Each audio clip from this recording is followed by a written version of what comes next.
Well, welcome to our third and final online session together. The purposes of today will be firstly to cover off a few things from last time, particularly the identity of that wallaby grass that I left you to identify, and to see whether you had a go at identifying that Chilean needlegrass that I gave you as well. I'm going to spend most of the time today on some examples that highlight how you can revegetate areas with native grasses, and also a couple of examples of management of grassy areas, examples that elicit the principles that I suggest that you apply in managing grassy vegetation. I won't be giving prescriptions, simple prescriptions, because every site needs to be chosen on its merits, or treated on its merits. And I think it's more important for you to know the principles to apply. That'll make you a better land manager. Finally, I will give you a bit more background on the structure of inflorescences, prior to just giving you some basic instructions in preparation for tomorrow afternoon out in the field. So I will now move on to the outstanding business from last time. That wallaby grass, I gave you two wallaby grasses. We identified Ritidosperma racemosum together, and I left the other one for you to have a crack at on your own. And this morning, the group that met this morning had a division between those that thought it was Ritidosperma cetaceum and those that thought it was Ritidosperma geniculatum. So not 100% success in coming up with the right ID. Did anybody get a third species as what they thought their specimen was? All right, what I'll ask you to do is put into the chat session what you came up with, if indeed you had a go at identifying it at all. I understand that people have got lots of demands on their time at this time of the year, but if you had a go one way or another, let me know whether you just couldn't identify it, or whether you had a couple of possible options, or whether you think that you got a particular species. So just put that in the chat window for me, please.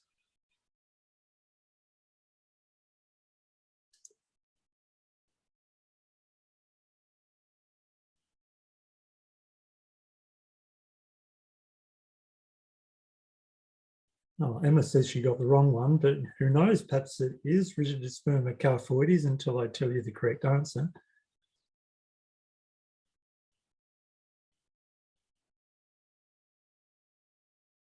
Carphoides is definitely an ID that you shouldn't be ashamed of.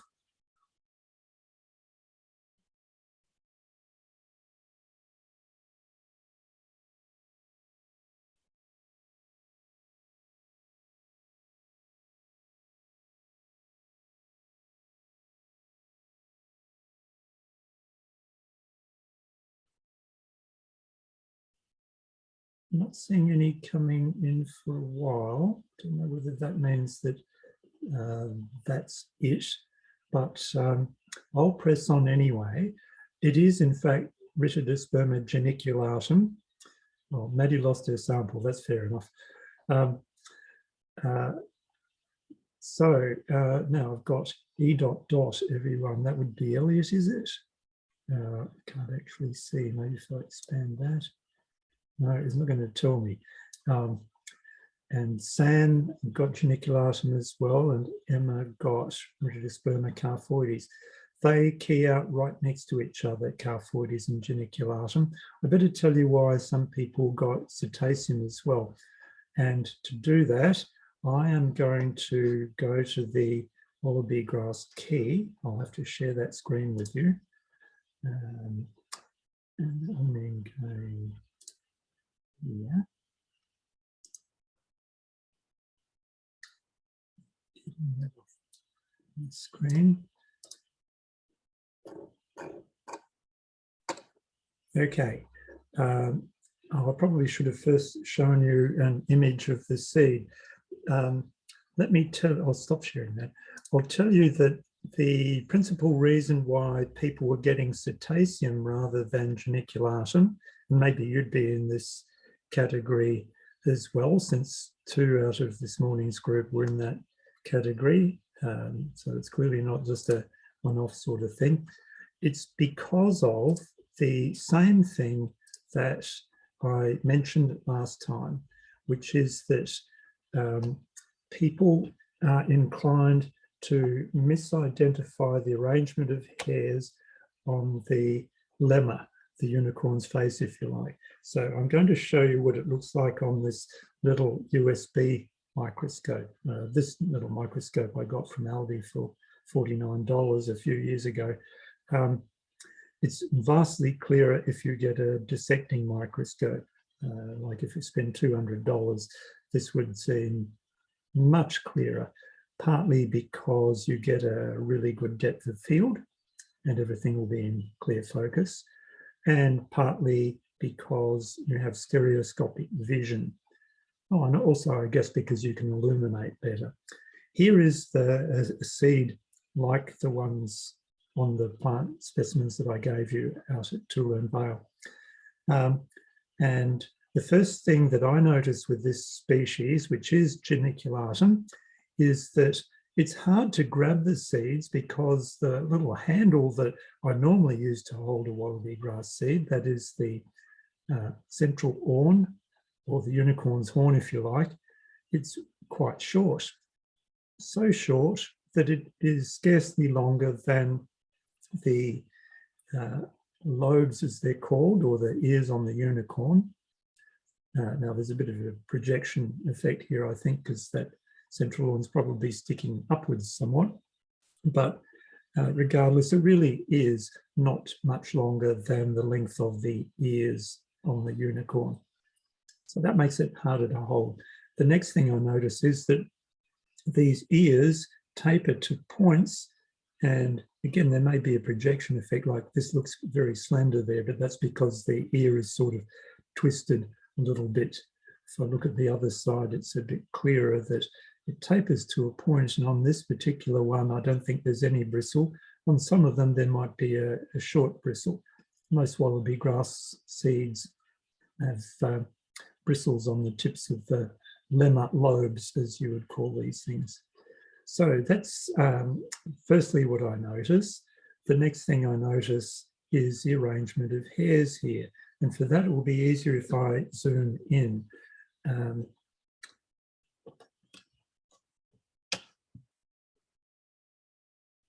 if I get that centered, that might be a bit better. Okay, a bit further over again. I'll put the seed onto a post-it note so that it will stay still, because otherwise they wriggle all over the place. And you'll see that on the tip of the snout, I have this thing called the callus. This one's slightly curved. It's flattened and it has a tuft of hairs on each side of the tip of the unicorn snout, if you like. A botanist would call that the base of the lemma, but I know, and the base of the callus, but I know when I write a key, some people wonder whether the base of the callus is up here or down there. So I usually just talk about the tip of the unicorn snout. So we've got a tuft of hairs on each side of the callus, and that's true of all wallaby grasses. Then we've got the top of the callus there.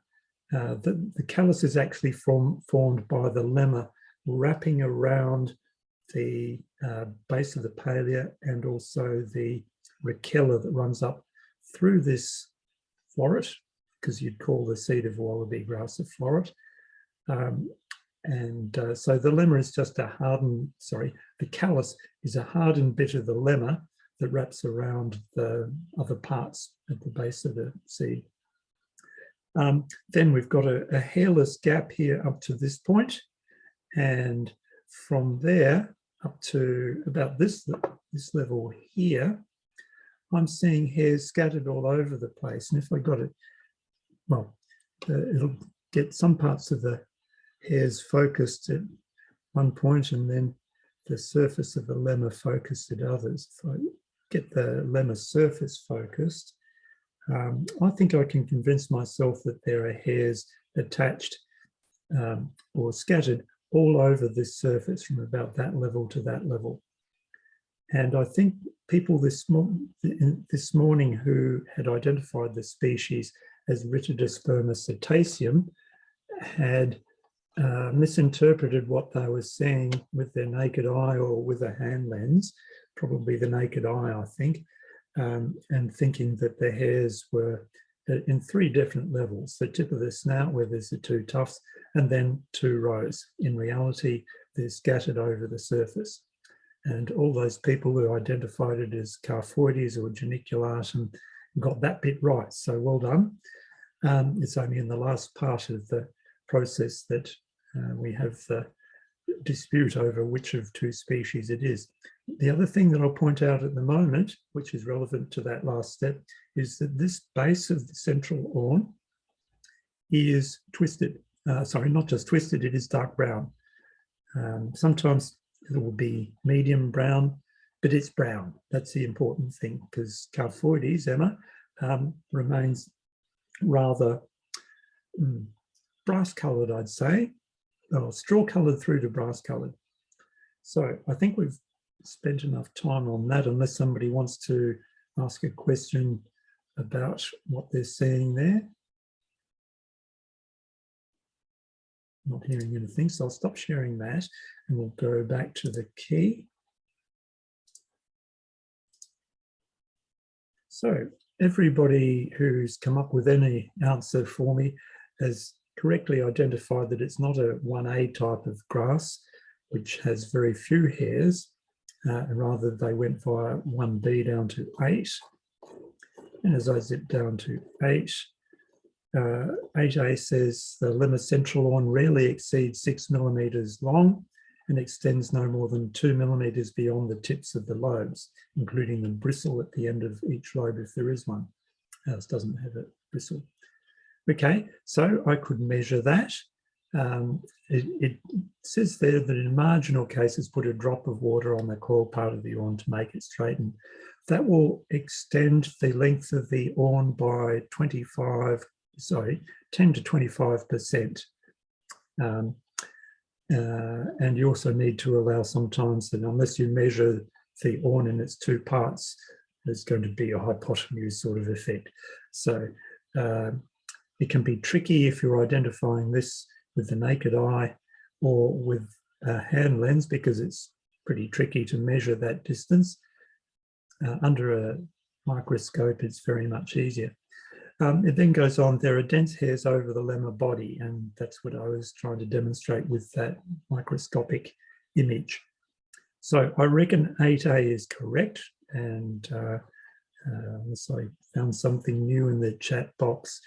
Those of you who got the Geniculatum or Carphoides as your answers, you got that bit right. Okay, the people who went to cetaceum said that either the lemma central horn extends more than 2 millimeters beyond the tips of the lobes, including bristles. Well, they probably wouldn't have thought that, but here's the alternative. Or the hairs on the lemma body are in distinct rows with few, if any, hairs between the rows. Now, the hairs in that lower row that you expect to see in a wallaby grass tend to obscure what's happening between there and the upper row. But with cetaceum, I can tell you that you will usually be quite convinced that there are 2 distinct rows and no chance of any hairs between them. Anyway, so 8A is the correct one. We go to 9, and here are the 2 options that people got to. 9A says full-size lemmas measure up to 3 millimeters, as opposed to at least 3 millimeters. And 9A also says with hairs rather even in length and density, as opposed to a row of hairs clearly longer than the other lemma hairs. And I've tried to draw that in this image down here. So Emma, now that you've seen that microscopic image, do you think that would have changed your view on how evenly the hair, or the evenness of the length of the hairs? Yeah, I think so. I think I was just struggling to see it with my hand lens. Yeah. Getting good focus and lighting is really important for using a hand lens. And the other thing is that a microscope really does make these things much easier. Now, we're not going to see geniculatum in the field. I'll tell you a bit more about how to distinguish them. We have at least seen Ritidosperma carfoides in the field. Anyway, it goes on. The coil part of the central horn is brown, as I've just pointed out, as opposed to the coiled part of the central horn is pale and scarcely darker than the lemma. As I was saying, somewhere between straw-coloured and brassy. So I reckon it's Ritidosperma geniculatum. I'd eliminate Cetaceum from a distance just based on the fact that geniculatum has those stumpy little inflorescences or panicles, whereas Cetaceum, they're much more elongated than that. Okay, any questions or comments in general about using this key to wallaby grasses?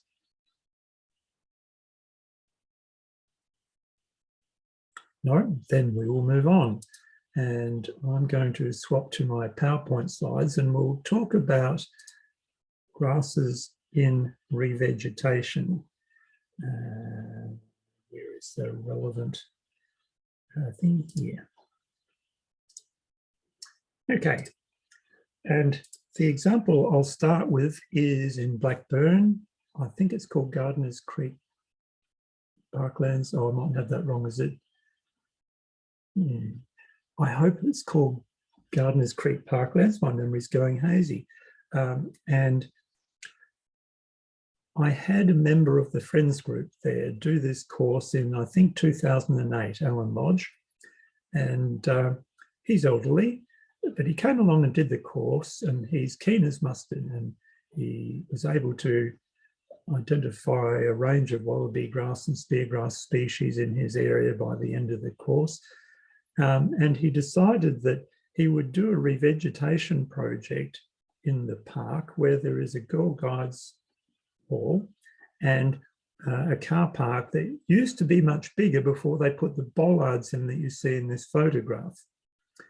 Cars used to park under the trees here, and that happened for many years, and the soil became extremely compacted, so that by 2009, which was the climax of the millennium drought, we have this photograph showing this hard bare ground, and being grass flowering season didn't help. It was the climax of the millennium drought, only, 3 months before the Black Saturday bushfires.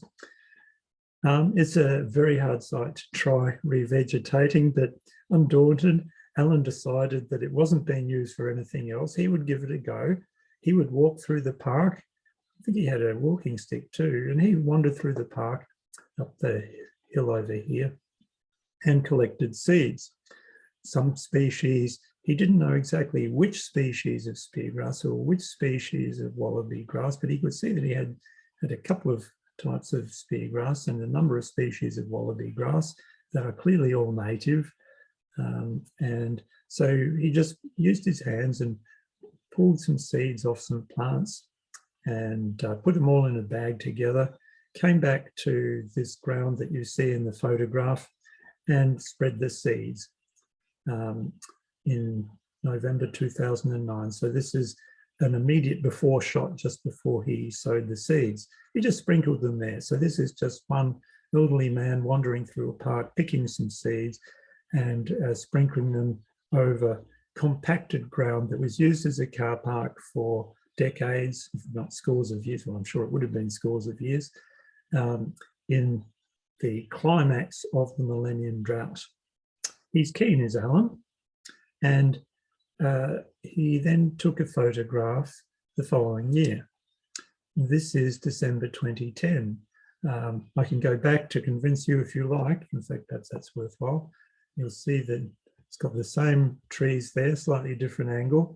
Alan took these. Oh no, I took this photograph. I should have angled the camera a bit further up. You can see the same trees, so it's the same site, same ground, but the millennium drought has broken and Alan's seeds have germinated, and you can see poas. This is a poa, that looks like Poa ensiformis there, I think. And I can see lots of wallaby grasses, all this whitishness in the sunlight there are wallaby grasses, and so is the stuff in the shade there. And I can see another poa there. So there's some poas.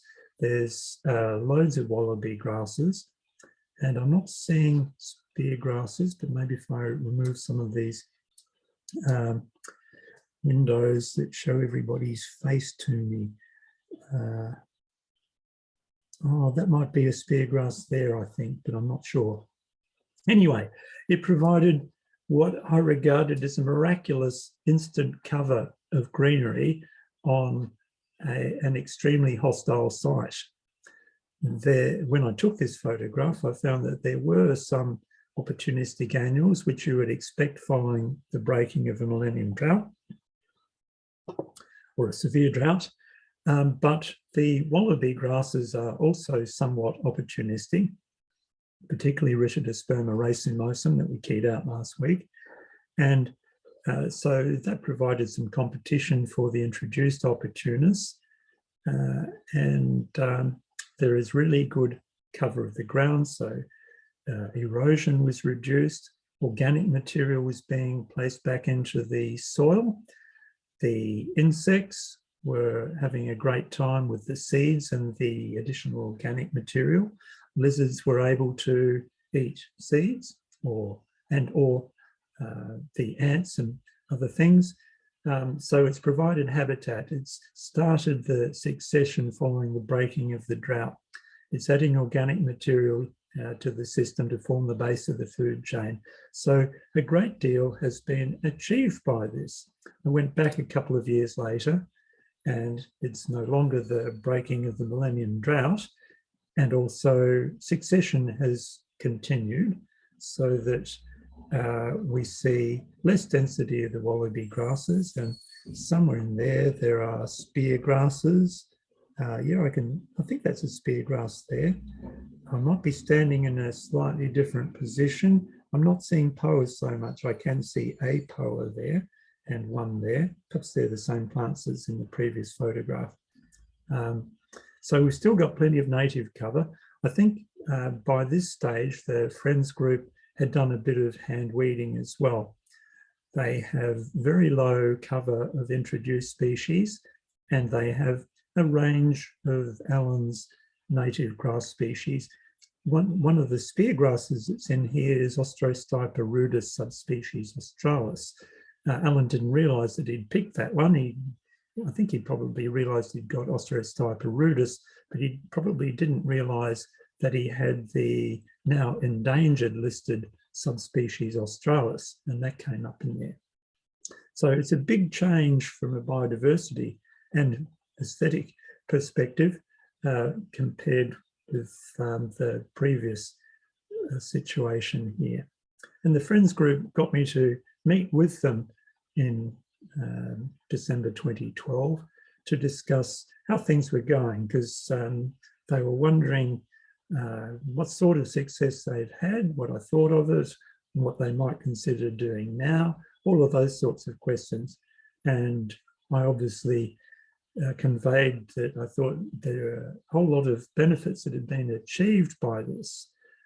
But there are a couple of problems that I could see. One is to do with fire hazard. This isn't a huge fire hazard simply because it's a small area and it's surrounded by gardens that aren't flammable. So there are less ignition sources, and a fire wouldn't be able to get up any significant momentum. But nevertheless, you can well imagine kids igniting this, and it won't build up much intensity in such a small area. But if I was a next door neighbour, the one just to the right of this photograph, I'd be a bit concerned. And so I said to the friends group, you might want to consider, after the seeds have been shed, cutting this, perhaps not the, I can see a shrub there. If I remove that window that I don't want there. Oh no, it's a bit of the eucalypt perhaps. There's a couple of shrubs in there. You could use a brush cutter to get around them, or you could just mow appropriately and go around anything that you particularly wanted to keep. And that will keep the relationship cordial with the neighbours and reduce the fire hazard. That may increase the incidence of opportunistic annual species in the space between the tussocks. So you'd probably want to schedule a bit of hand weeding in the following spring. So that was the first thing. I thought cutting it back or potentially doing a burn, but that's difficult in a suburban environment, particularly with the health effects of smoke, which most people don't really adequately appreciate. So they would be options to manage this at this stage I suggested. But the other thing that occurred to me was that whilst there's lots of grasses in this photo, different species and a good overall cover, there aren't many wildflowers, and to a lot of people this would look unkempt. Whereas if you were to plant bluebells and flax lilies and everlastings and chocolate lilies and things like that, you would have more people thinking, oh yeah, that looks all right. Whereas in this present state, they might think of it as unkempt. So I suggested that planting some tube stock in there for some of those species might be a good idea. For some other species of wildflowers, you could sow some seed, which might be collected from within the park. And I'd be particularly concentrating the more showy species over near the bollards there, so that when parents drop off their girls to the Girl Guides, they are greeted by some beautiful wildflowers, and that'll keep everybody happy. And it would also be good from a biodiversity point of view, because of course there'd be insect pollinators coming to the wildflowers, and then there'll be predators of the insect pollinators, and you start to build up not just additional species, but an additional complexity to the whole system. So it's going to start to function a little bit more like the natural ecosystem that would once have been there. So they were the suggestions that I made, and I think the Friends group has taken those things on board, and I must get back there and take another photograph and see how things are going all these years later. Oh, it's nearly 2022, it's nearly 10 years down the track. I'm long overdue to go back and see how it's going. So maybe next year I'll be able to provide the people in the course with a follow-up photo 10 years after that. So that is the first example I want to give to you. The essential features are that it's an extremely hostile site. It had no preparation. It was done by an elderly bloke. I hope Alan won't mind me saying that. Nevertheless, it came up with some good outcomes, I would say. I'm going to next go on to an example with far more resources and money. You know, this Blackburn example cost $0. It's just Alan wandering around and doing things. I'll go to a much more professional type of thing, and by professional, I'm not meaning it's better than what Alan did. It's just that it's on a different scale. So before I do that, I want to give you the opportunity to ask questions or make comments on this.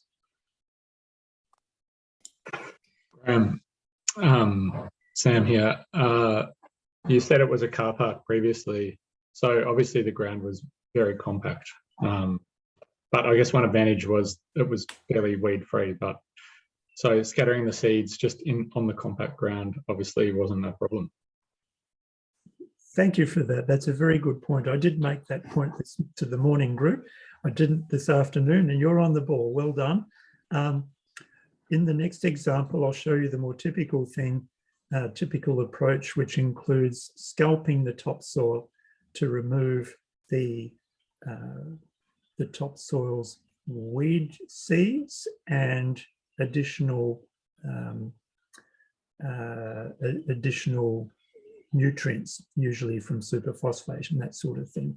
In this case, the conditions were so harsh that that turned out not to be necessary, because opportunistic annuals, they like bare ground, but they also like extra soil moisture and nutrients and that sort of thing. Now, wallaby grasses have evolved in a climate where you can't rely on that happening, whereas the introduced largely European and Mediterranean species of grasses and other things like pimpernel and that sort of thing,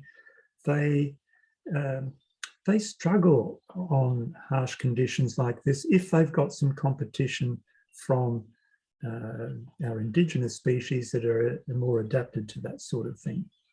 So that's a very good point, Sam.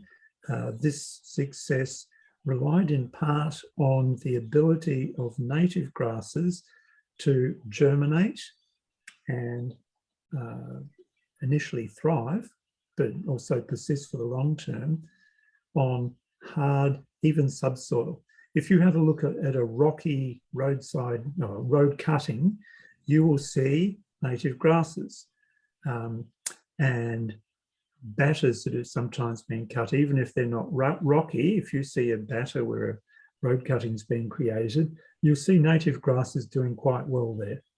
And I've done a lot of roadside vegetation surveys, and I find that once you go to areas where the road is below grade, that is cut into a level below the natural soil level, you'll often find lots of good grasses and wildflowers and things like that on the batter, even though it's completely an unnatural surface and it might be harsh and there's only subsoil, it might be rocky. Native grasses and wildflowers are still able to survive there, and often you'll have far less introduced plants than other parts of the roadside.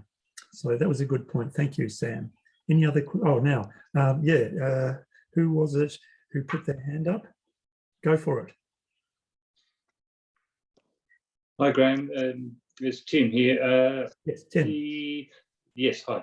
Can you tell me the length of time between harvesting and sowing, and can we sow right up until the beginning of spring, or what, or should it be sown earlier? That's a good question. And the other part of the question is also storage of seed. Okay. Does that need any attention? Yeah, you want to throw in a third one and a fourth? Okay. Maintenance of the site, preparation of the site. Yep. Okay. Well, we'll deal with preparation of the site in the next couple of examples. Yes. That was coming. Now, Tim, it's a very busy time of the year, so I'm thinking you probably haven't read the remaining bits of the notes with the kangaroo grass on. No, I'm sorry. No, that's fine. I understand, but I will give you an answer, but there is more information in there than I have time to go into now. Oh, all right. I'm happy to read. Well, let me answer your question directly. Wallaby grass seeds will happily germinate as soon as you sow them. In fact, all but some of the spear grasses, if you sow seed straight after you've collected them, and if they receive the appropriate amount of water, which might be because you water them, or if there's good rains, then they will germinate straight away. There are a couple of warnings though. Firstly, spear grasses, most spear grasses, have an after ripening period, and they are often cued to germinate in spring. And if you were to sow the seeds straight away after you've collected them in December being when most seeds are ripe, you will find that ants will eat a whole lot of them, and maybe some other animals will get them too, things like bronzewings and crested pigeons and that sort of thing. So you may want to hold back your speargrass seeds until spring, on the basis that many speargrasses won't germinate earlier, and they're specifically cued for that. Wallaby grasses I would plant straight away. Now, as you'll see in the next example I give you, Spear grasses are slower to get going, and so it won't matter if you sow them a bit later. The other caution is kangaroo grass. I've always managed to get kangaroo grass to germinate very effectively if I sow them as soon as I've collected them in December or January. No trouble. However, Robin Adair, he's now in Victoria as he spent most of his life here, but he did his PhD, I think, in Canberra. And one of the things he did, I think it was PhD, maybe it was master's, let's say PhD. He collected some data that showed that his kangaroo grass seeds collected around Canberra did not germinate until spring, just like some spear grasses. So he had a different experience from mine. Now, there could be more than one explanation. One would be that around Canberra, the grasses or the kangaroo grass seeds have an after ripening period. That might be because, if you know Canberra's weather, germinating in autumn would expose them to hellishly cold conditions through the winter and frosts every night, some of them very severe. And for a C4 or summer or hot climate adapted species, that's probably not a good thing to do. So perhaps Canberra's kangaroo grass behave a little differently from what we would find around the Melbourne area, for example. The other thing is that I remember before I even started learning about grasses, I think, my mate Roger Elliott mentioned to me when I'd collected some immature trigger plant seeds. I said, they're really immature. In fact, they were the Alpine Stylidium montanum. And he said, look, sow them straight away, because sometimes seeds that are either immature or that have an after ripening period will still germinate if you sow them really fresh, because some of the mechanisms for delaying germination only become effective a little bit after the seeds have shed. And that might be chemical mechanisms or physical mechanisms to delay the germination. So I'd say for most of your seeds, you can sow them straight away, depending on whether you're going to be watering or not. I would say if you've got water to allow the seeds to germinate and then just not die in a dry spell, then you can sow them straight away, and that'll probably maximize the rate of growth and so on. If they're going to be left to the mercy of the elements and the seed eaters in particular, you'd probably want to wait until autumn, except probably for spear grasses, and in some areas perhaps kangaroo grass as well, when you might want to wait until springtime. So that answers the first part of your question. The second was not part of the question, a separate question. The second question was, how long do the seeds last? Most grass seeds, I find I can't get them to germinate after about year 3. The 4th year, I find you don't get many up. 5 years, you're really lucky to get any seeds of your average grass seed up. I noticed, I just had a scan through the best practice management guide for Chilean needlegrass, which does contain quite a few errors. But one thing it says is that seeds can keep coming up for 6 years. That just doesn't gel with my experience of grasses in general, but I've not done a trial with Chilean needlegrass, nor do I know the basis on which they make their claim, because a number of the other claims in there are just patently wrong. So they haven't done their homework in some respects, and maybe their idea of 6 years is just because it took some people 6 years to get it under control. That is, they might have been trying to exhaust the seed bank for 6 years, but maybe in the first year or 2 or 3, some of the seeds germinated and they had some reseeding, which might have led to them taking 6 years. I would not normally expect Chilean needlegrass seeds or any other seeds to last for 6 years in the natural environment or even in good storage. So I reckon after look, Nindathana seeds, I remember I looked at their seed stock quite some years ago, and they had a whole range of Western Australian, and well, they had some of the Western Australian endemic wallaby grass seeds that I wanted to grow, but they were all more than 5 years old, and I thought, no, there's no point in buying those. They definitely won't germinate. I've never managed to get wallaby grass seeds up after about 4 years. So I hope that answers those two questions, Tim. Good. Any others Yes, before I thank move you. on? Thank you. Okay, then I will move on. Here is an example from the Growling Frog Golf Course, which is in Donnybrook, I think, in the city of Whittlesea.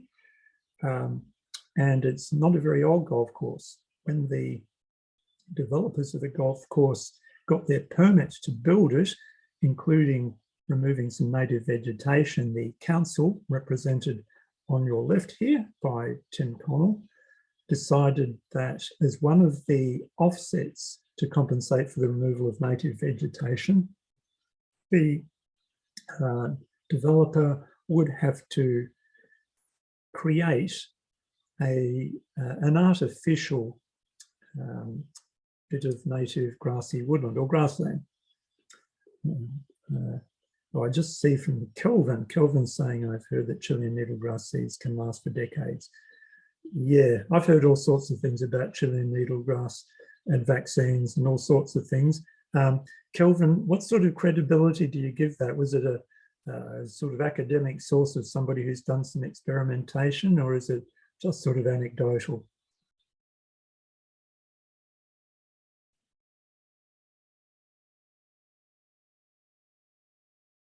Earth to Kelvin, I'm not hearing you.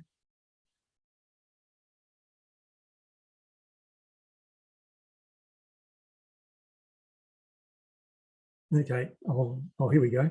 It was academic. My mic isn't working. Okay, thank you, Kelvin. Right, academic, okay. Look, if there's a reference that you've got, Kelvin, I'd love to receive it. Not immediately, of course, but if you can find out what that is, I'd like to look into it, because that is unusual. Good, thank you. Right, I'll continue on about the Growling Frog Golf Course. So you've got this concept of the developer needing to get a permit, and to do so, they have to create a bit of artificial grassland. The trees have all gone, so it's going to be a grassland. And it's going to be a demonstration project from the point of view of council, who wanted to find out whether in cases like this, which face the council all the time with the amount of development that goes on in the city of Whittlesea, whether it would be possible to use an approach like this and reliably be able to establish native grasses in particular in an economical way. But because this is a demonstration project, and because it was a developer paying, well, no, it's not because the developer was paying. Because it was a demonstration project, there was extra money being put into aspects like putting a kangaroo-proof fence around the whole project so that council and others could see how well it works without being confounded by things like a heck of a lot of kangaroo grazing. So I'll show you the sequence of events. Here we've got Tim O'Connell from the council with Chris Finlay from Flora Victoria, who provided seeds for this project. And you'll see from their footwear that they're sitting on a lower bit of ground than the surrounding. This was one of the common situations where, before trying to establish native grasses and wildflowers, and shrubs and trees for that matter, the topsoil has been removed to a depth of, I think, about 100 millimetres, 10 centimetres. And in this case, the ground had been rotary hoed, and after the rotary hoeing, seeds came up, of course, and so there was some spraying. In fact, I think in this case there were 3 lots of spraying at intervals of, I suppose, a couple of months through the winter months when you would expect weeds to be germinating, except that this was 2008, and up until that time, I think 2008 was probably one of the driest years on record.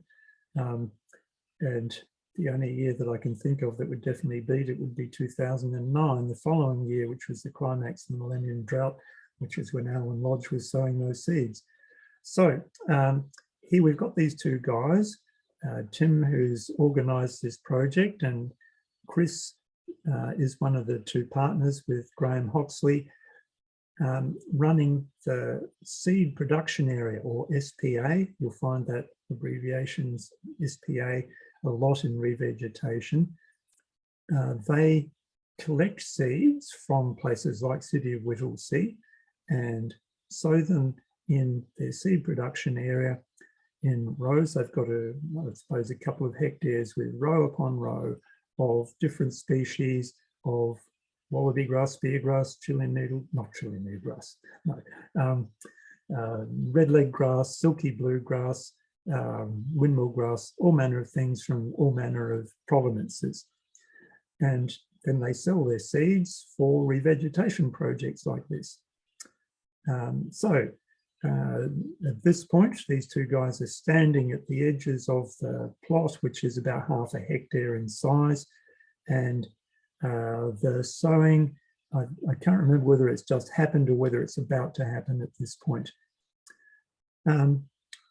So the seeds were sown. I think the way it was done in this case, look, I can't be sure. I just don't remember what Chris told me was the method used. I know in some other cases, people go over the ground with somebody on the back of a ute with sacks of seeds and a fan or two, and sometimes some like heating duct directing the airflow of seed-laden air across the ground.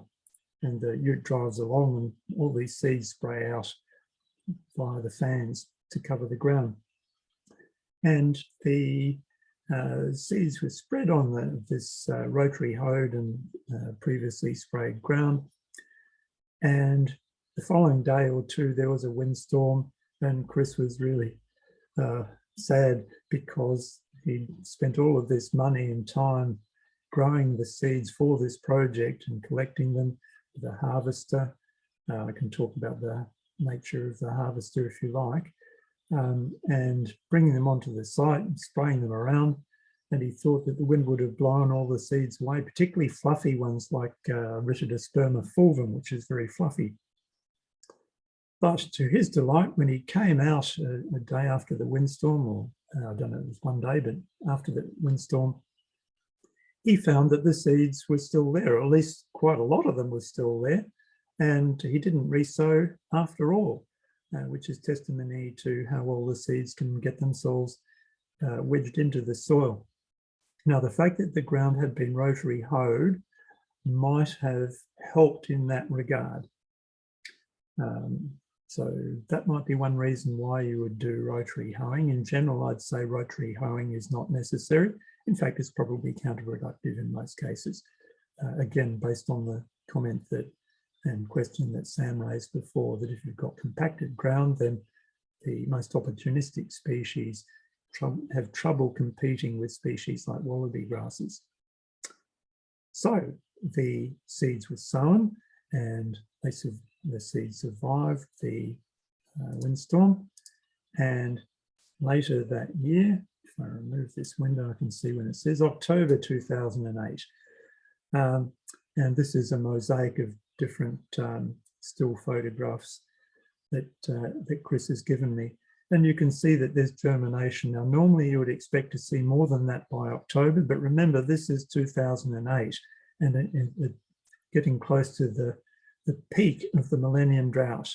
So the plants are small because I should go back and look at my rain records, but I have a feeling that in 2008, we didn't get an autumn break. The first rains came in July, or maybe even August, before we got decent rain. So it was a very late year. So in October, we have that glint of green. That's October. 1 month later, this. And I'm absolutely blown away by this to the same sort of degree as with Alan Lodge's experiment. The wallaby grasses are just so quick at coming up and providing cover, reducing erosion, adding organic material into the soil, providing food for ants and other invertebrates, and providing the base of the food chain, all of those sorts of things. They are incredibly fast. And for that reason, I always recommend that if somebody is doing revegetation, which includes grasses, I would look for whatever other local wallaby grasses and sowing some of those. And some wallaby grasses are more opportunistic than others, and the more opportunistic ones come up like this. So in October, I'm seeing lots of wallaby grasses. I'm not seeing much else in there. Yeah, not a lot. So that's November during a drought. Here is December, and now I can see lots of ripe seed heads of wallaby grass, and it looks largely like Ritidosperma cespitosum and cetaceum, I would say. I can also see these curved stems draped across the other vegetation. That would be the common wheatgrass, Anthosacne scabra.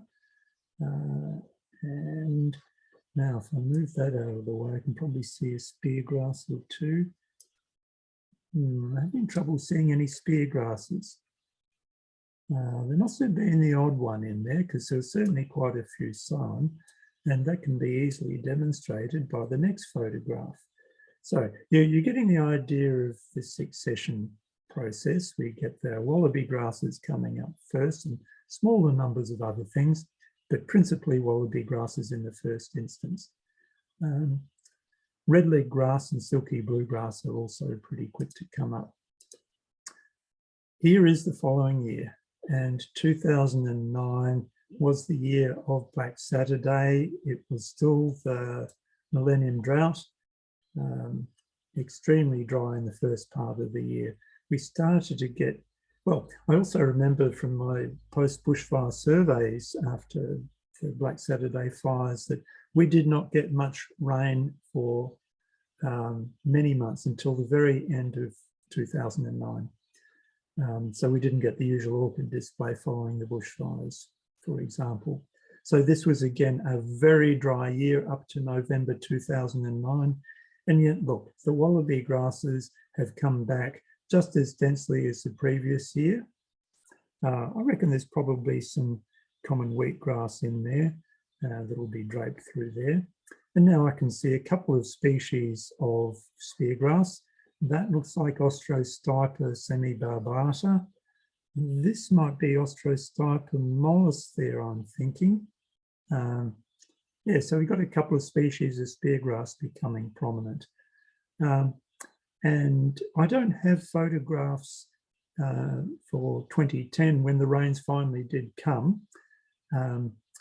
What I do have is a photo I took in 2015 when I first went out there. I was out there on a bus trip where a number of us were looking at revegetation projects. And I've taken this photograph looking over, well, in the foreground, you can see a low-lying bit, because when an excavator is put into a flat bit of ground like this, the excavator can sometimes scrape a little bit deeper in some areas than others. And the ground is so flat that even if it's only slightly deeper, you end up with some water that pools there in the wet months. And so there's this unplanned and unexpected outcome of an ephemeral wetland. In fact, there are a few little low spots in here. And perhaps that was enhanced by removing the topsoil. So the subsoil is perhaps not as absorbent as if the topsoil had been there.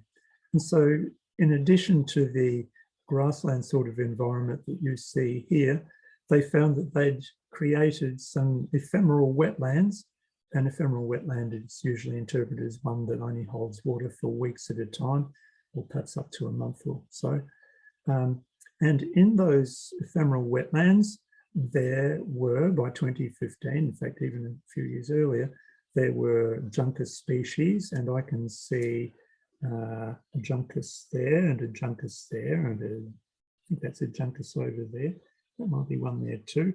No, there are also Juncus bufonius in there. I recall seeing at least one, and I think 2 species of Carex. They had all volunteered themselves. They weren't part of the seed mix, and they wouldn't have been on the site, or at least not within this particular bit of ground prior to this project. So there's been some additional diversity of habitat created. And logs were brought in because it was recognised that with all this grass and so on, it would provide better habitat if there was some cover for invertebrates and lizards. So some logs were brought in. And just as I advised the Friends group at Blackburn that just sowing grasses is nice, but it's even better if you've got some other sorts of plants in there, like wildflowers. The council had worked that out, and they had started to plant various wildflowers into this area, including some rare species. I can't remember. There might have been Xerochrysom palustris, the swamp everlasting, amongst them as a threatened species. So this example has a few similarities to Alan Lodge's example in showing how rapidly you can get a good native grassy cover if you do things right. But in both cases, the concept of a broader diversity of species in the mix wasn't there initially, and that was an add-on later on down the track. Now, this morning I was a little surprised how many people were interested in this sort of stuff, and I'm thinking that that would also be the case in this group. There will be some people interested, and they'd probably be interested in knowing the costing. And so I, some years ago, asked Tim about the costing. The kangaroo-proof fencing cost $4,000. Now, he said that was for 200 metres, but if it's a half-hectare site, which is what it looks like to me and the way I remember it, then it's got to be more than 200 metres. Anyway, they spent $4,000 on kangaroo fencing, however long it might have been. I think it's probably going to be 300 or 400 metres actually, between 3 and 4. That was $4,000. There was $2,000 on the excavator and rotary hoeing. And as I mentioned, rotary hoeing, probably not necessary. It had pluses and minuses, which I can discuss if you like. $3,145 to Flora Victoria for collecting the original seed for their seed production area, growing the seed, harvesting the seed, bagging it up, bringing it onto site, spraying it all over the place, and that sort of thing. And I have a feeling it would have also included the weed control. I think Tim's email to me with this information didn't mention the weed control, but I think that would be in this. I think that's remarkably cheap. I think Graham and Chris don't charge enough for this stuff. They'll never be rich like me. Here's the biggest single component. $5,800 was spent in the first year for weeding, because being a demonstration project, they really wanted to see just how well they could make this work, even at the risk of overspending on weeding. I don't think they needed to do quite as much weeding, and I think Tim would agree with me now. And they mightn't have had as many weeds if they didn't rotary hoe. You remember I said in response to Sam, and that Sam had obviously twigged to this himself, that in Alan Lodge's case, he didn't do any any site preparation, and yet the weeds didn't really establish because the ground was compacted and that resisted some of the germination of opportunistic annuals. Rotary hoeing, those of you who've done it will know, really brings up the the weed seeds. And even though there'd been plenty of weed control done before sowing at the Growling Frog golf course, I reckon that rotary hoeing would have encouraged more introduced plants to establish, and so incurred more cost for the weeding. The plus for the rotary hoeing is, as I said, it might have prevented some seeds from blowing away. And as you saw, they probably could have done with a few less seeds and still got by, given the amount of regeneration that occurred. Tim, off his own bat, just because he was dedicated to the project, decided that he would spray some smoke water around the place. So there was a small cost in getting the smoke water. He also went around with a farm gate, dragged a farm gate over the seeds when they were freshly sown to help rake the seeds into that rotary hoed ground. Again, Alan Lodge's example suggests that that isn't necessary, but given that windstorm straight after, maybe that helped. No additional cost for that. So when Tim added up all the costs, he came up with a bill of about $18,000, and for the half a hectare, it's approximately half a hectare, he calculated about $7 per square metre.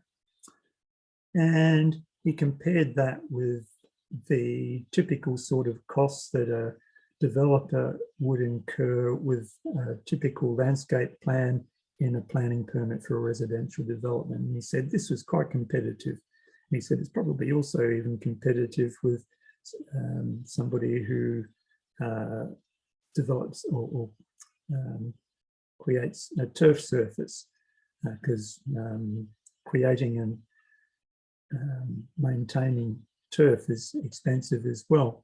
So from Tim's perspective, and I would agree with him, this was a very good demonstration project. The costs were reasonable for the particular project, particularly allowing for the fact that most people would not spend the $4,000 out of the 18 on kangaroo fencing. That was an optional extra, and it only spent to make sure that they could really see how well the plants were growing. So now that we know how things can go, you probably don't need to spend $4,000 on that. An advantage, as I pointed out when I had a look at the site, was that with a little extra expense, that could be upgraded to a predator-proof fence, and that enclosure could become home for all manner of native animals, such as eastern barred bandicoots, potentially even. The rotary hoeing, I think, is not necessary, or at least not usually necessary. In fact, not even a good idea.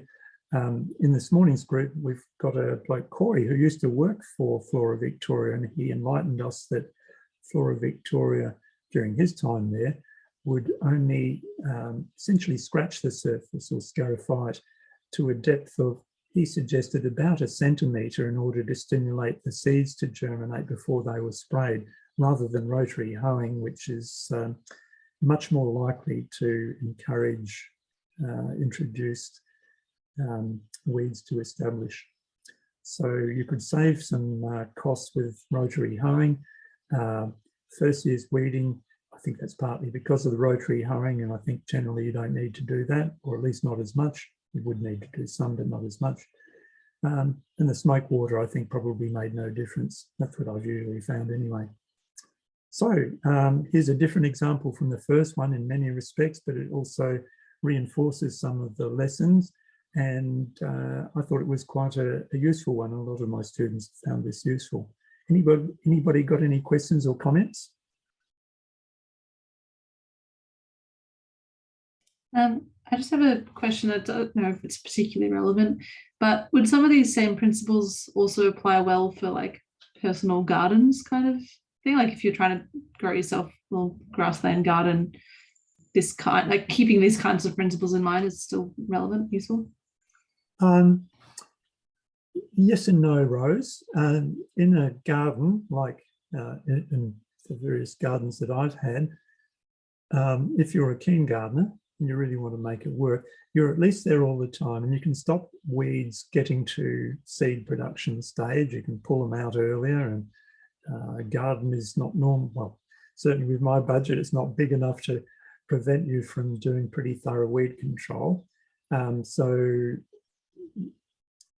that makes it a bit of a different kettle of fish. You can tolerate a few more weeds knowing that you'll be there to deal with them. And so there's less need to remove topsoil and that sort of thing. But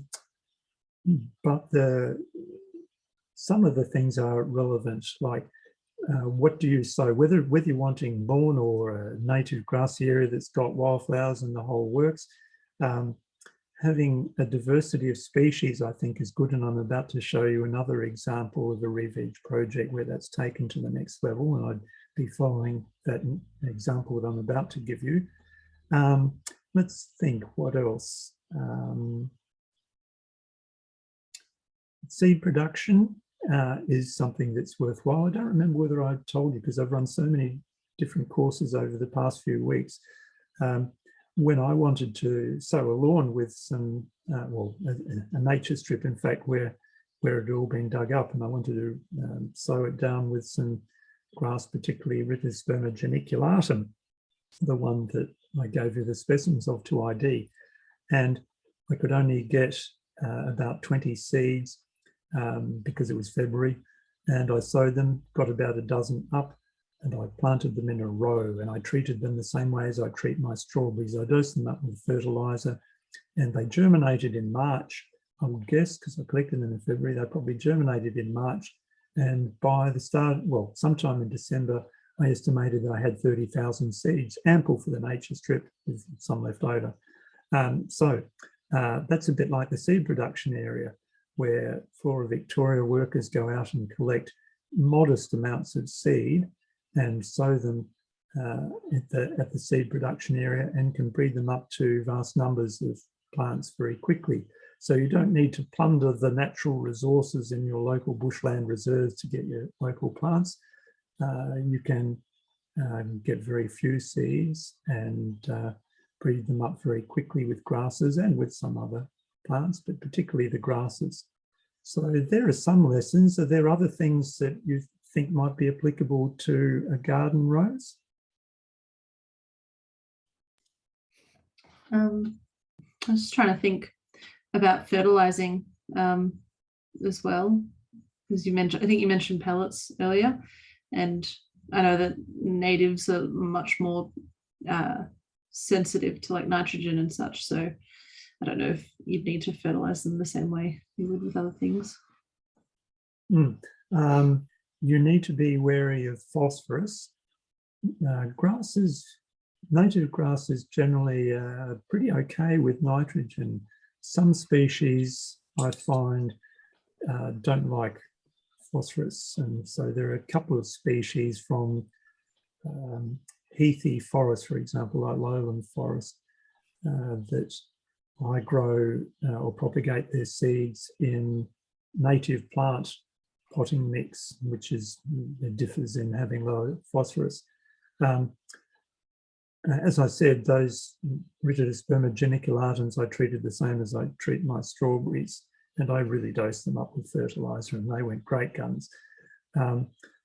But you don't need to do that with native plants unless you really want to get them to grow through their life stages quickly and produce copious seeds. And of course, when you do fertilize them, then you are going to get more introduced plants coming into it. And so that means more weeding for you and all that sort of stuff. So if you want a low maintenance native garden, then you wouldn't be applying any fertilizer. But if you want your plants to breed up so you get more of them, then add enough fertilizer to get them going a bit faster. But don't go overboard, because you're going to create more work for yourself with weeds. And just be wary of what phosphorus content there is in the fertilizer. And there's that NPK rating that you'll find on the label of any fertilizer, and the P is for the phosphorus, and the N's for nitrogen, K is potassium. Cool. Thank you. Yeah, I was just wondering with the weeding, was that hand weeding? Oh, now that's a good point. The weeding did include some hand weeding, which would be quite unusual, although Alan Lodge and his friends group did do some hand weeding. But most of these sorts of, or the larger scale projects like the Growling Frog Golf Course don't do hand weeding. They would normally do, or except with particular individual plants maybe. Normally it would be with herbicide spot spraying, sometimes overspraying. Yeah. Thank you. Any other questions? Yeah, I was just going to ask. I know the kangaroo fencing was put up, but was there any access for kangaroos at certain times of the year to graze the grassland as a form of management? There wasn't up until when I went there in 2015. I expect that that's quite likely since then. So I'm not up to date with it. But up to that point, no, because remembering this was a demonstration project, they initially just wanted to see how well grasses could grow, and they didn't want to have that upset by kangaroos. But then a good follow-up experiment is to see how it coped with kangaroo grazing subsequently. So that would be a good thing to do, but I just don't know. I don't suppose you happen to know, Tim, do you? If not, you could always get in touch with Tim at the City of Whittlesea, and I'm pretty sure he's still there, and you could discuss that with him, as perhaps I should do. That's a very good point. Thank you, Elliot. Now, Jeanette has put into the chat window, I started with 2 or 3 local species, including Dicolacne and Poalab, and they were self-seeding readily everywhere now. Now, Jeanette, you haven't said exactly where or how long ago that is. They have not had any attention to tolerate being relocated, pruned, etc. Very well, very easy to manage. Okay, there's another glowing reference for using native plants. So Jeanette, can you turn on your microphone and tell us what sort of scale of project that is and where and how long ago you established it?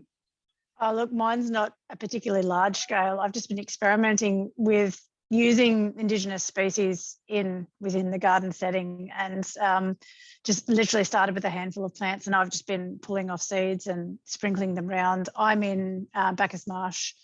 So yeah, so I guess I started, probably only planted the plume grass, I think, just over a year ago. But this year I've just found it self-seeding everywhere down my driveway, in gravel areas. Yeah, it's coming up everywhere. So quite exciting.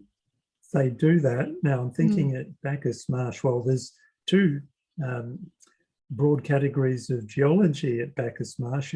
Well, let's see, there's 3. You've got some basalt, you've got the alluvium on the floodplains, and you've got that really impoverished stony stuff at Parwon, on the edge of Bacchus Marsh. So what sort of soil is it, and which species of Dicolacne? I think it's the Crenata, and it's our soil's heavy clay, like it's really solid, heavy clay, or at least it was. I've been sort of working a lot of like worm castings and that sort of thing through it over time. But some of the areas it's growing. Actually, I have a large area that apparently used to be a sand pit that is quite literally just predominantly sand. And they're even performing really well in there. So they seem to be growing quite well throughout most of the garden. So.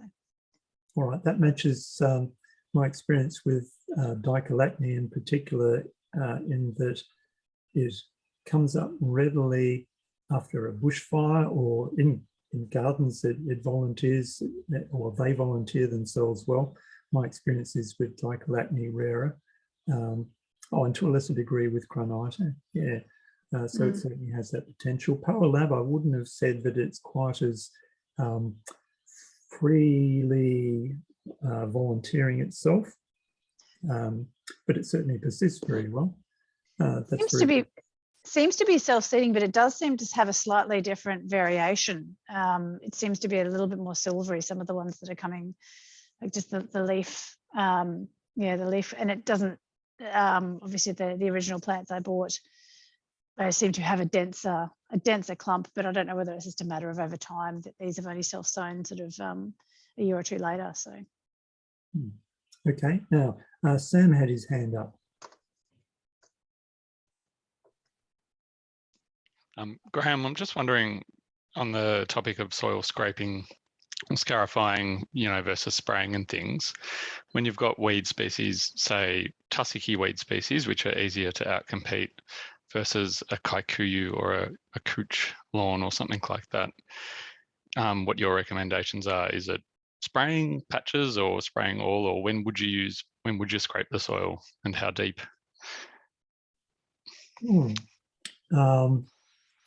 Gee, I'm having trouble coming up with a quick universal criterion for deciding.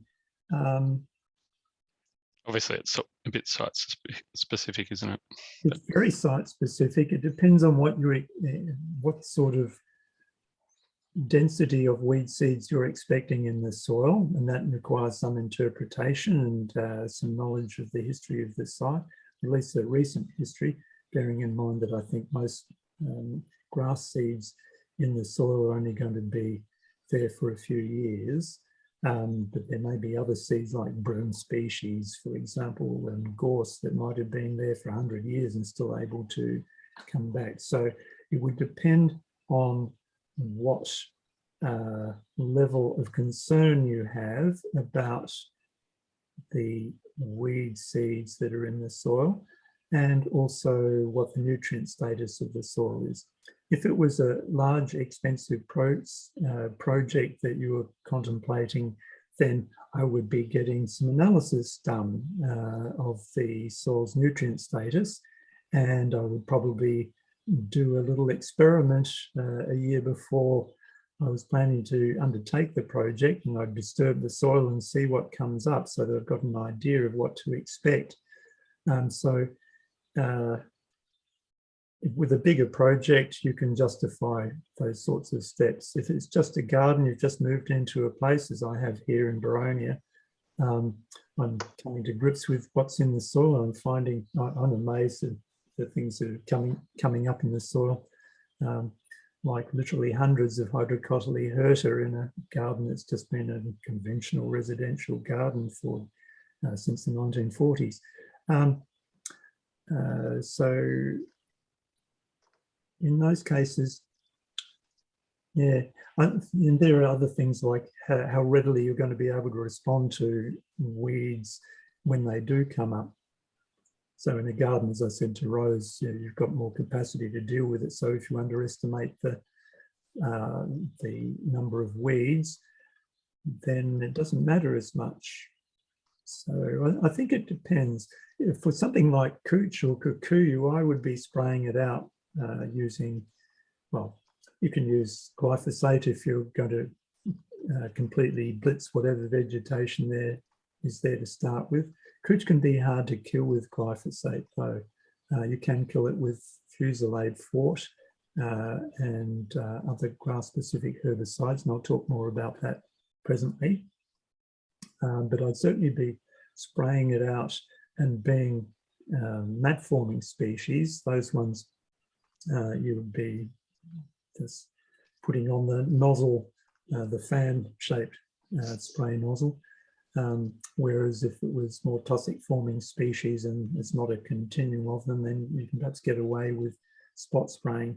But if you're talking about doing an expanse and effectively wanting to get back to a bare ground starting point, then I'd still be using the fan nozzle on my knapsack sprayer and spraying the whole lot, and a non-specific or broad spectrum herbicide like glyphosate would probably be the first port of call. How does that sound, Sam? Is that gelling with what you would expect? Yeah, and look, I guess I was thinking about kikuyu areas. Sometimes they're preventing erosion and things, and usually my advice is, spot spraying patches and things like that. But I guess I was just interested in what you thought, Graham. I've got kikuyu here, and it just grows so fast that if I were to create niches or patches, bare patches within it, I'm concerned about how quickly it will move in from the edges. It's not like windblown seed or that sort of thing, but well, particularly in a year like this, it's a very good year for the growth of kikuyu. So it's not going to be too long before your patches, I think, are covered over, isn't it? Well, that's right. I guess it just depends if you can broad spray it, do a broad area or not. Yeah. Yeah.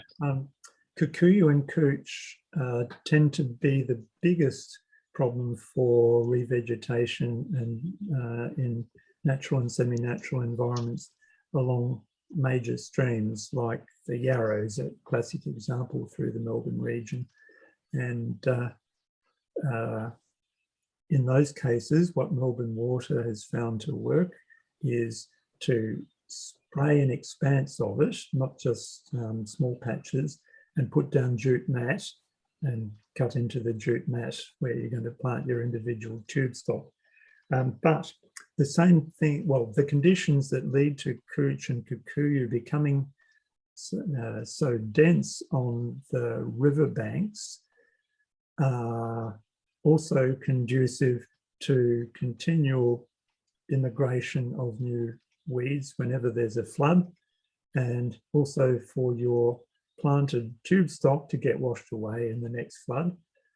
So you have to be careful about what you plant, and I wouldn't suggest planting or aiming to plant native grasses on the bank of the Yarra River or the Plenty or the Darebin or other similar rivers because of all those problems.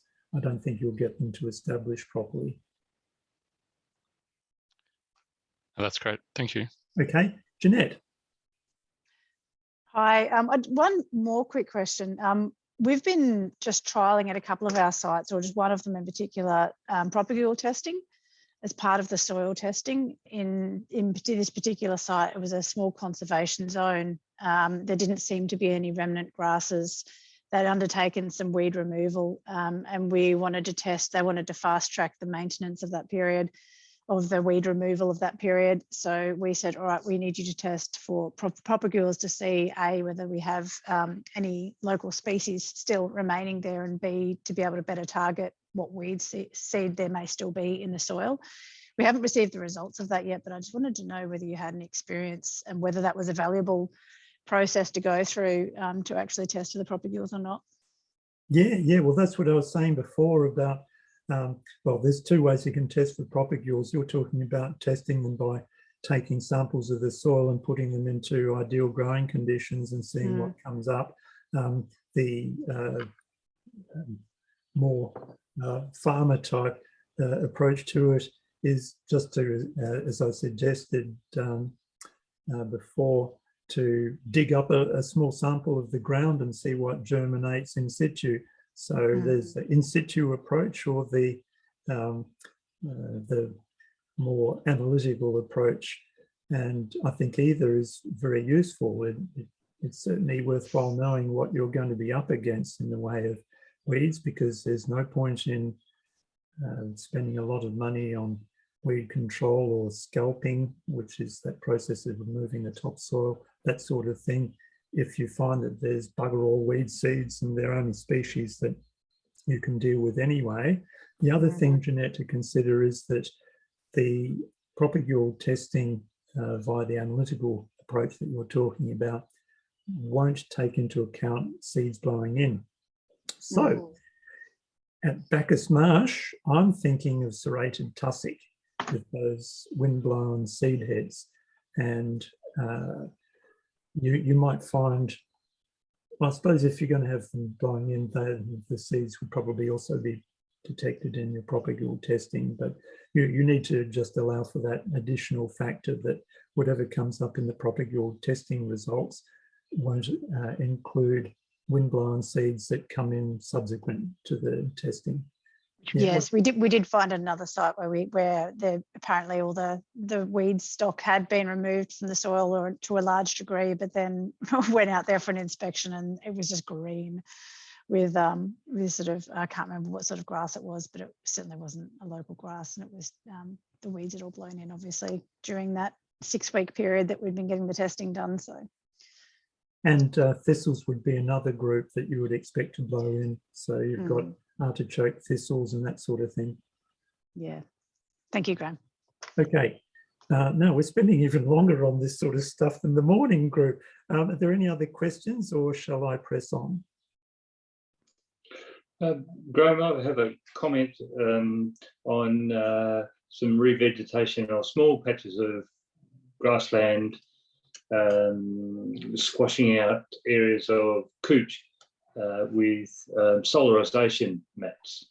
That's a dense woven, I think they call it weed mat, pegged down for a number of years and then taken up and then seed sown directly into that area, which is seems to be quite successful, but it's a little bit labour intensive in terms of weed control afterwards. So that was just a comment, not a question.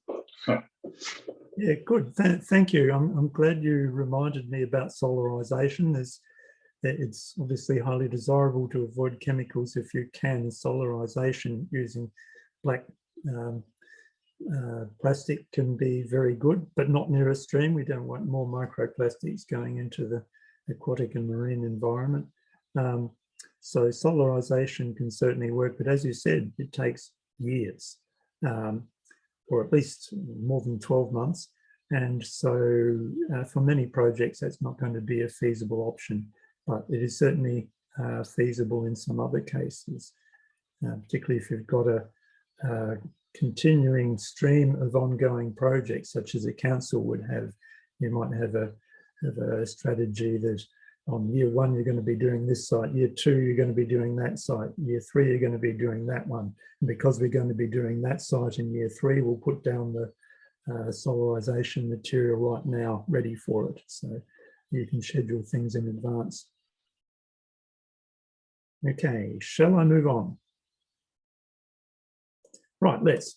Okay, the next level in adding diversity is represented by Paul Gibson-Roy's project called the Grassy Ground Cover Research Project, which is now complete.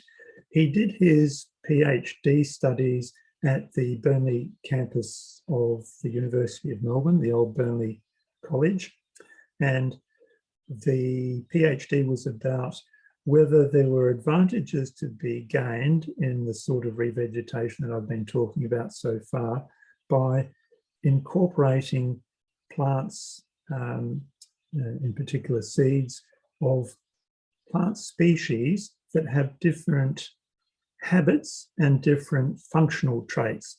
That's jargon or fancy words for trying to mix things up with the maximum range of different features or characters of plants. And you can see in an example here, which is not from his research project, but Vic Road's project, the general principle. He's got a range of grass species that have been sown in here. You can see the edge there, you can see the shadow where the scalping finishes. So it's been scalped to remove the weed seeds and the extra nutrients that occur in the basalt plains. I'm trying to remember where I was told this is. I haven't been to this site. Actually, I think I've been past it since I was told that. It's in the middle of the Western District anyway. And you can see the road over there. It's at Vic Roads Road. And Vic Roads paid Paul, after his PhD work, to do a trial with his mixture of different plants. By mixture, I mean that there's some tufted grasses there. I'm seeing what looks like a rosette forming plant there, maybe in the daisy family. You're seeing some tufted daisies there. There would be things like, I'm looking for a silvery colour, like maybe there, which could be a Calocephalus, which has runners. I'm trying to remember the other characters that he tried to diversify in the mix. It might include things like flowering time, the families of the plants, although obviously it's got a strong bias towards the daisy family amongst the wildflowers here. So he did his PhD studies and demonstrated that it worked. And as I was saying to the morning group, I really should go back and have a look at his publications from that. His thesis would be available online from the University of Melbourne website. And my recollection is that there was a paper that came out that explained what his results were. And it's given him a career in promoting this sort of stuff and doing more trials. So the basic principles are similar to the previous two examples I've given you, but with more attention to the diversity of plant species, including these functional groups that he included within it. Now, I will highlight that this road is above grade, that is, it's built up. And I'd mentioned to you before that if you have a look, or if you go for a walk along the roadside, as I've done for countless kilometres, you usually find that when the road is below grade, that is, it's cut into the natural surface of the ground, you find much better vegetation than where the road is above grade. That's partly because soil has been moved in, there's been all sorts of excavations occur in order to put the road there. The imported soil is mounded and it's able to leach stuff in, including the weed seeds that will come in, they'll drift down here. The moisture and nutrients that runs off the road, there can be nutrients from oil from vehicles and so on, all run down into the adjacent roadside vegetation. So this particular site is, I would say, a problematic site to hope to get to become self-sustaining native vegetation. Now, one of the VicRoads officers who was overseeing this, and I can't remember her name, she was doing this course about 3 years ago, and she said that it was still going fine at that stage. But I'd say that this is probably only in the second year, maybe even the first year of the project. So it's probably looking at its best around this stage. And I would be really interested to know how well it's going, given that it is next to an above grade section of road. But it sort of caps off the discussion that I've been having in those other two examples, where it's not that hard to get native grasses to establish, but it's so much better if you can do more than just the native grasses. Now, I see in the chat, is it at Warndoo? I think it's somewhere in that vicinity. Yeah, it's somewhere around there. That's certainly in the middle of the Western District, isn't it? It's that part of the world. Any other questions or comments? Because I think next I go on to management, and I'm conscious that we're going to run out of time. What's the time? Yeah. What do you reckon?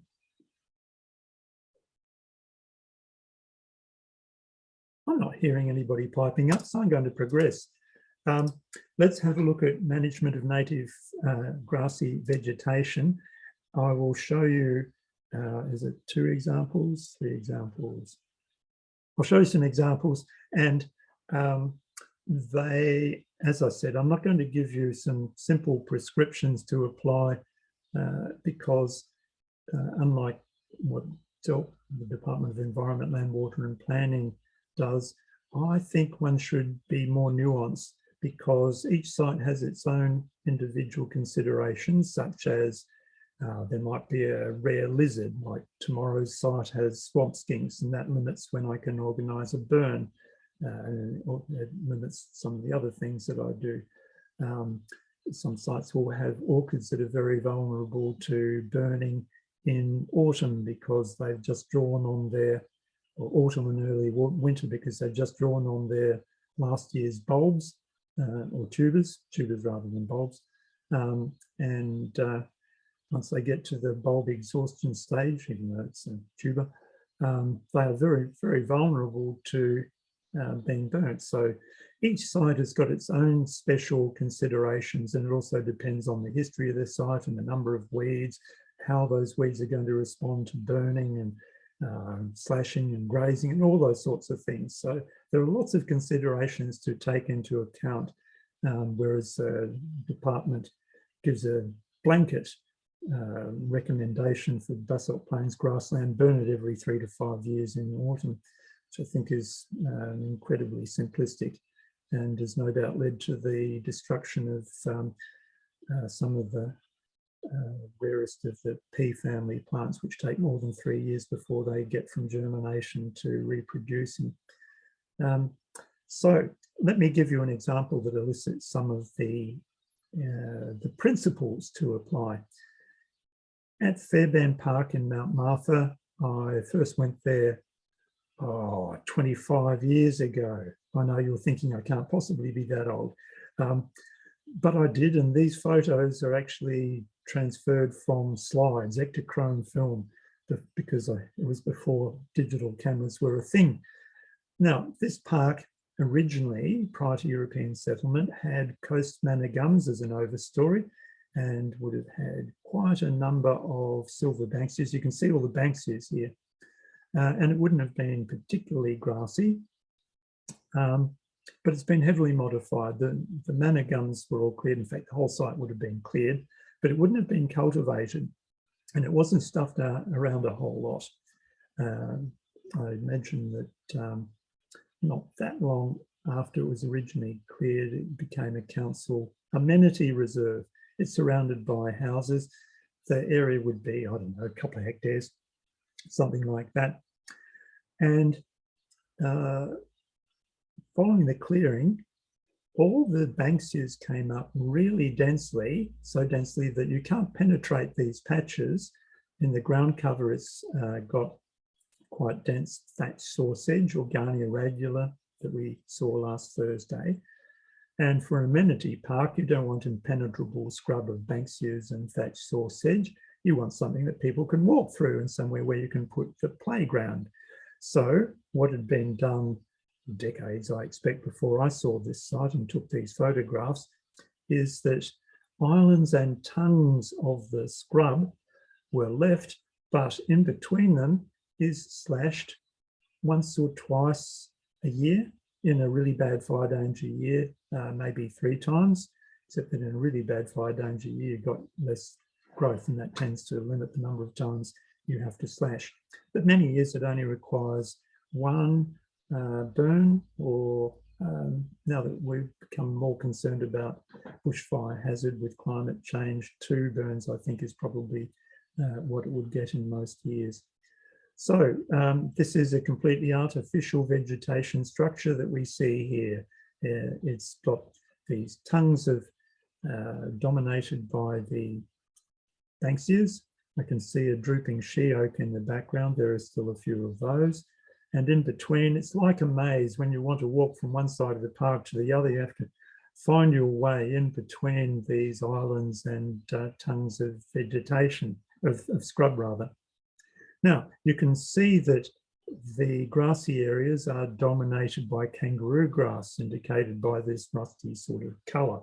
Kangaroo grass is really good for identifying at a distance, isn't it? You can see the green there underneath the seed heads, but looking across the grass like this, you don't really see what it's like at ground level. So the next photograph shows you ground level underneath the canopy of the kangaroo grass, and perhaps in a spot where there is rather thinner kangaroo grass. But this is representative of the whole area in between the scrub tongues and islands.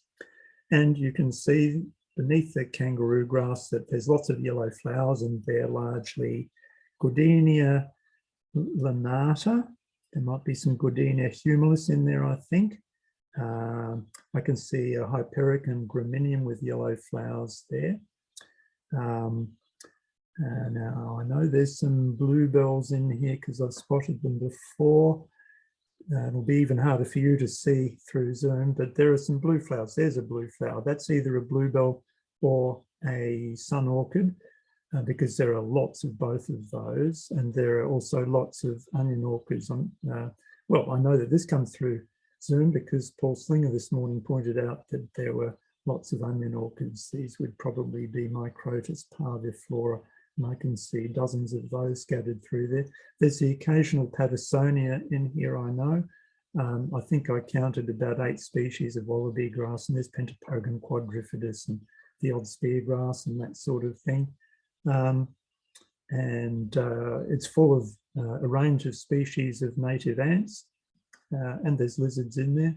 So what we have is an entirely unnatural vegetation community.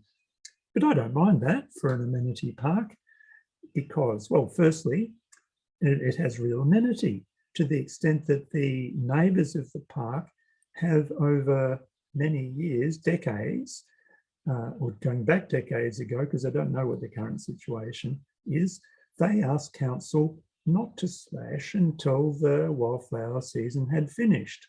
I think that's really important for the proper maintenance of the vegetation, because by leaving the wildflowers until the flowering has finished, many of them, most of them, will have had an opportunity to set seed. And that means they're able to persist. And the more native species persist, the less likely you are to have introduced species. I can see that there's a silvery hairgrass here. That's an era species. That's an introduced annual. And there's the odd little spot with some squirrel tail fescue in here, but there's very low Indigenous cover. So we've got the amenity side of things. It ticks the boxes for amenity. I actually quite enjoyed just wandering through it with its maze-like structure. It's quite different from any other sort of park that I've been in. It doesn't provide passive surveillance though, so people would often mark it down as a park these days when people are so terrified of perverts lurking in the scrub. I'm not trying to dismiss that as an issue. It is an issue, but it is nevertheless different, and I find it quite nice wandering through here. It also has conservation values. It's got a lot of plant species in it, and species that you won't find just in any old council reserve on the Mornington Peninsula. So I think it's got some real pluses, and it doesn't have a big negative for fire hazard. The scrub sections, well, they serve as a windbreak, and that certainly is a help for bushfire, but they could go up in flames, that's certainly true. But the islands of vegetation are maintained largely, or they were originally created, not just to let people walk through, but because the fire brigade was concerned about fire hazard. So when I was asked to analyse this area from the point of view of management, I assessed the fire hazard, and there's no trees within these grassy areas, so you're not worried about bark hazard. Some of you might know about the overall bushfire fuel hazard assessment method that you can download from the CFA website. The only component of fuel that matters in the grassy vegetation is the fine fuel. That is all of the fine, or all the vegetation material, organic material that is thinner than 6 millimeters. The way it's measured is I went in here and I had a 1/2 meter by 1/2 meter rectangle frame. And I just chucked it more or less randomly into the grassy expanse. I did this in 5 separate occasions to get 5 measurements of what's called the oven dry weight of fine fuel. And within each of the 1/4 square meter squares, I clipped all of the ground cover, whether alive or dead. If there was a stick that was thicker than 6 millimeters or a piece of bark that was thicker than 6 millimeters, I chucked that out, or if, I just chuck it out. And I put all of this stuff thinner than 6 millimeters into a shopping bag, one of the plastic shopping bags that we used to get from the supermarkets. And I did that for 5 of these samples. You clip it down to mineral earth. You get to a certain point if you try doing this where you can't help but pick up mineral earth with some of the finer organic material, and you get to the point of thinking, right, I've got some mineral earth in my bag, and I've left some of the organic material on the ground, and they pretty much balance each other. So I'll stop there and I'll go on to my next replicate plot. So I did 5 of these, and I took it away, put the bag in the microwave oven and dried it out for a while. Now, some of these plots had some charcoal in, and here's a warning: charcoal in a microwave oven glows and will eventually ignite your sample. So just be on guard against that. And so I dried it out a bit, weighed it, dried it out a bit more, weighed it again.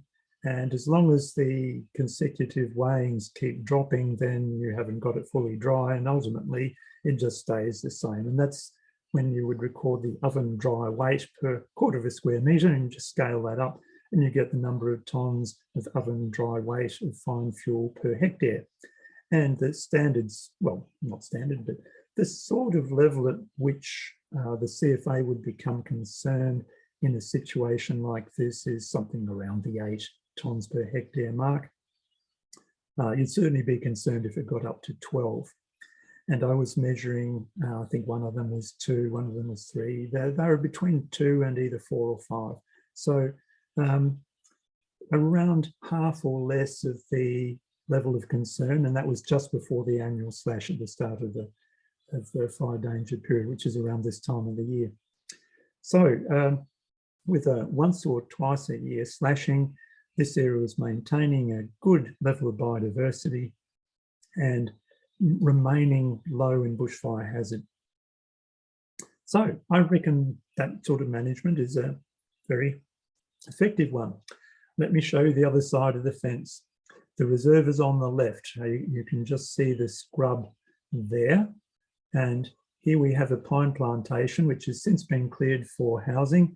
And here we have a fire break, which is part of the pine plantation property. And this fire break is to protect the asset of the pine plantation from the threat of the bushland area, although the threat, as I've just indicated, is not great. So the fire break is put in, and they have to cut it, typically, or had to cut it before it became housing, more than once a year. And they had to periodically plough it. It got so bad. So on the same days I took those other photographs, I took this photograph, and you can see that the ground cover is dominated by sweet vernal grass with its golden coloured seed heads. And we've got some Watsonias. There are some native plants in there. You can see a Banksia that's regenerated since the last ploughing. I can see up there is a drooping she oak on the edge, which would never have been ploughed because it's on the edge. And I can tell you that I found scattered sundews, Drosera auriculata, the tall sundew scattered through there. So it has a tiny amount of native plant species in it. It's not going to be very good for native fauna.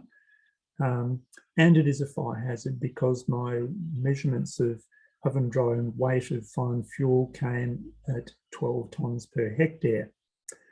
And that's becoming a real hazard just before they do the annual slashing, which would have reduced the hazard. So by managing the vegetation as it has been in this fire break, they have something that needs more attention, more cost each year than in the Bushland Reserve, but with none of the advantages that the Bushland Reserve has retained. So I learnt a lot from seeing this. This was many years ago. As I said, it was using Ektachrome film to take these photographs. So I learnt a lot. I learnt a few things. Firstly, that cultivation is apparently a disaster, because I think that is what would have converted the vegetation from the sort of thing that is in the reserve to this sort of vegetation. And in support of that, I tender the evidence that on another Ektachrome slide, which I haven't converted to digital form, I took a photograph of where a slasher tractor got bogged in the reserve one year. They'd been in there too early and the ground was boggy. And the wheels spun around, and I was there the subsequent year and there was this big dense patch of Yorkshire fog and paspalum and other weeds. It had been the same as that wildflower area, but by spinning the wheels whilst the ground was boggy, it had completely changed that system into a weedy one, more like what you see in the current slide here. So it's not that that system in the park was invulnerable to conversion to this sort of thing. It's just that there hadn't been the soil disturbance. And so, except where this tractor got bogged, the native species had managed to keep out the introduced ones. So there's the first message. The second one, or second thing that I learnt, is that timing can be quite important.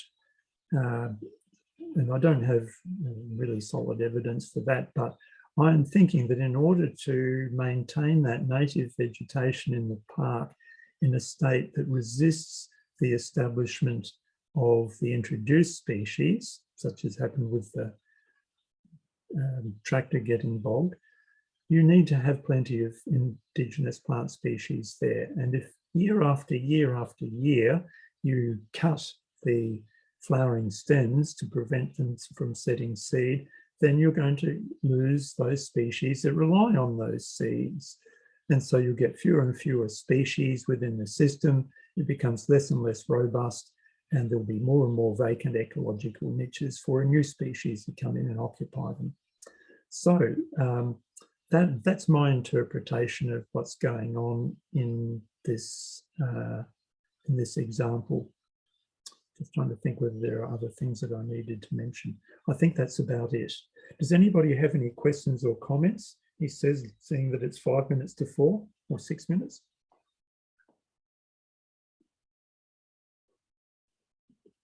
No, then I'm going to move on because I really want to get through some of these extra things.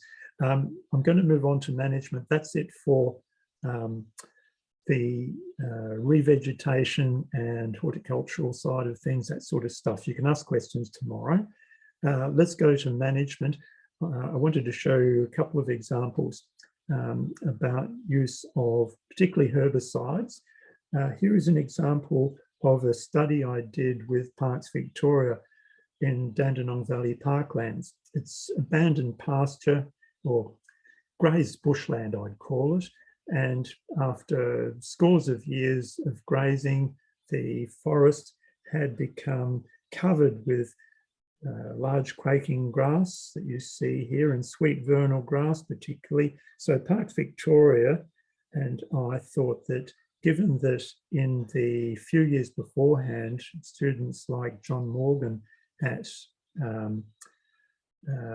Burnley College or Burnley campus of the University of Melbourne, the students had established that you can use low dose, the minimum dose, on-label dose of Fusilade herbicide, firstly in greenhouse experiments and then in the field, to control large quaking grass without having significant adverse impacts on a range of native plants. We would try it in the field and see if that made improvements to the ground cover. And I had, I can't remember now, a number of replicate sites. Some of them were controls, some of them were, a control is just a site where you don't do anything, you leave everything as is. I had some plots that were treated with Fusilade, and it was Fusilade, it was before the days of Fusilade Fort, and some that were burnt. And in the middle of that last photo, there was a 10 metre by 10 metre square marked out, and using calibrated knapsack sprayers, somebody put in some red marker dye and sprayed according to the label, where I think the Fusilade label said at the 3 to 5 leaf stage, which would have put it in late July or the start of August. And you can see the edge of the sprayed area because this reddish coloured area is where the spraying occurred, and where you see all the green of the large quaking grass, and I know there's some sweet vernal grass in there, that was unsprayed. And this photo would have been taken, I think, in November. I don't have the date written on it, but I can see that grassy looking plants that aren't from the grass family have fared well. Like here's some leaves of Garnia radula. They certainly didn't show any signs of ill effects. I can see a purple flower there on the top of this stem. That's a chocolate lily. I think this clump was Trichorania latior, the yellow rush lily. I think over here is a lomandra or mat rush. Because they're not in the grass family, they're immune. Well, there are just a few really odd exceptions to that. If you look at the Fusillade Fort label, I think, is it spotted gum for some reason is vulnerable, and it might not be to the active ingredient, it may be to the hydrocarbon carrier or something like that. But there's no particular reason to expect that lilies or mat rushes or sedges or plants like that will be vulnerable, because the mode of action of the herbicide is targeted at the meristem tissue of the grass specifically. So what had happened is that the really dense cover of the large quaking grass had been completely destroyed. The native grasses had survived. The Poa morrisii, which was known to be sensitive from the greenhouse trials, well, sensitive, it's a little bit sensitive. It got knocked a little bit, but it still flowered fine by later in the season. So it was only a very temporary sort of impact. So we thought this was good, but I was even more excited because this was the first time that anybody had demonstrated that sweet vernal grass, which is this yellow coloration here, was really knocked, and it ultimately died. And whilst it was known that large quaking grass would die, at least in some of the earlier, well in the earlier trials, nobody had really tried it with sweet vernal grass. And so suddenly I had a solution for sweet vernal grass, and it works really well. In the fire plots, which were amongst the ones tried in this experiment, it had a similar result in that it completely got rid of the large quaking grass and the sweet vernal grass. And my follow-up surveys over the subsequent 2 or 3 years showed little re-establishment, which would have been from colonisation from the surrounding area, bearing in mind that these are only 10 metres by 10 metres. So all of that worked well. That's to give you a demonstration that herbicides can work. Here's another one, going back to the early noughties. Doug Evans, who was then at the Department of Primary Industries, did this course. And when I showed him those earlier photos, he decided he'd give it a try on his own property at Christmas Hills. And he sent me this photograph. This stem in the middle is the boundary between, on the left, where he's sprayed oversprayed the whole area with the minimum dose of Fusillade, and on the right is the control where he didn't do anything. Now it's a bit hard to tell here, but Doug told me that in this area there was no sweet vernal grass left. Oh, sorry, there was a little bit left, just a little bit, and very few of them, or a small percentage of those, put up inflorescences. Oh no, that was the thing. They didn't flower. Yeah, there were a few plants that survived, but they didn't flower that year. But most of them were killed. On the other side, you can see, well, it's hard to see, but the inflorescences that I'm seeing down here look like sweet vernal grass. Yeah, that's definitely sweet vernal grass down the bottom. So it's quite dense. And Doug felt that this was a real advantage in having controlled the sweet vernal grass to such an extent there. So that is an example of, or 2 examples now, of how grass-specific herbicide at the minimum on-label rate can control sweet vernal grass and large quaking grass. This Fusillade and Fusillade Fort is a modified formulation of the same thing. It's still fluazafop. they're schedule 6 poisons, that is more hazardous than, or more toxic, I'll say, for the environment and for people than a Schedule 5 herbicide like glyphosate. And for that reason, I recommend that if you're prepared to give it a crack, use a herbicide instead based on clethodim, which is a Schedule 5 poison and less toxic. Okay, any questions, bearing in mind that it must be very close to 4 o'clock? Oh, it is 2 minutes past 4, so we're pretty much out of time. How about we leave questions on that until tomorrow when I'll see you out in the field? Is that all right? If you've got a question that you really must ask now, go ahead. But otherwise, I'm going to move on. I'll I think what I need to do is stop sharing that. And instead, I'm going to just mention a little bit more in preparation for tomorrow, for which I will need these notes. Okay, I'll skip telling you about the different families. Tomorrow I'm going to show you a whole range of species from the non-grassy families like rushes and sedges and so on. If you're interested in that sort of thing, please read section 2.6, ideally before tomorrow, but if not, afterwards. That'll help you get more out of tomorrow's session. And what I was going to do now, as I did with the afternoon group, is to go through chapter 3, but I'm going to leave that for homework. For those of you who didn't read this section or haven't read it already, before tomorrow, can you just read this quite short section of chapter 3? Well, read chapter 3 before, you don't need the section 3.1 for tomorrow. Naming classification of species. Yeah, and there's more stuff down there, I think, about preservation of specimens and so on. Was it Rose who asked about preserving specimens and so on? I'm thinking tomorrow, I've got so much to go through that I might not bring my plant press, allowing for the fact that there's going to be a bit of a breeze predicted. I would need to bring a table to put it on, and I'm going to have a lot of time pressure. So I think I'll have to leave preservation of plant specimens to another day, because Nick McCaffrey and I have run a workshop on preservation of plant specimens before, and we should perhaps do that again. So I might leave that. Oh, and Keith, if you're there, that book still hasn't arrived in the mail.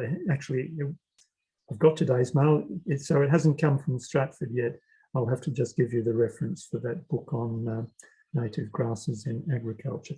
Anyway, please read the section on identification. It's stuff that I've already told you about, but I've tried to put it in a logical sequence, and I think you'll see what I'm getting at.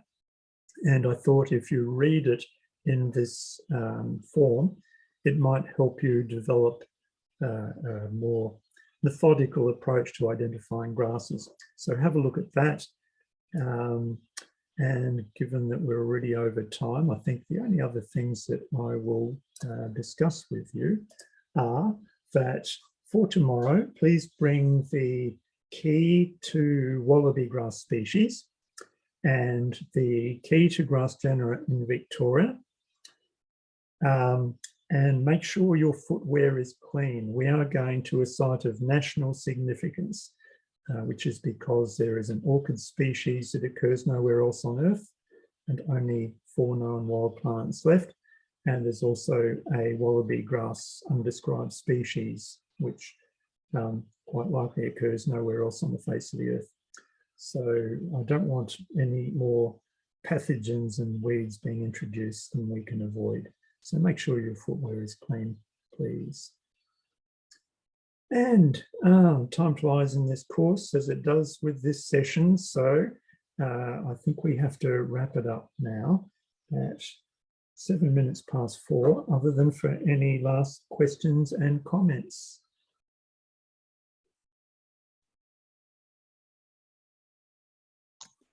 Oh, just a quick question. Yes, Keith. Are you happy when we're talking about cleaning footwear?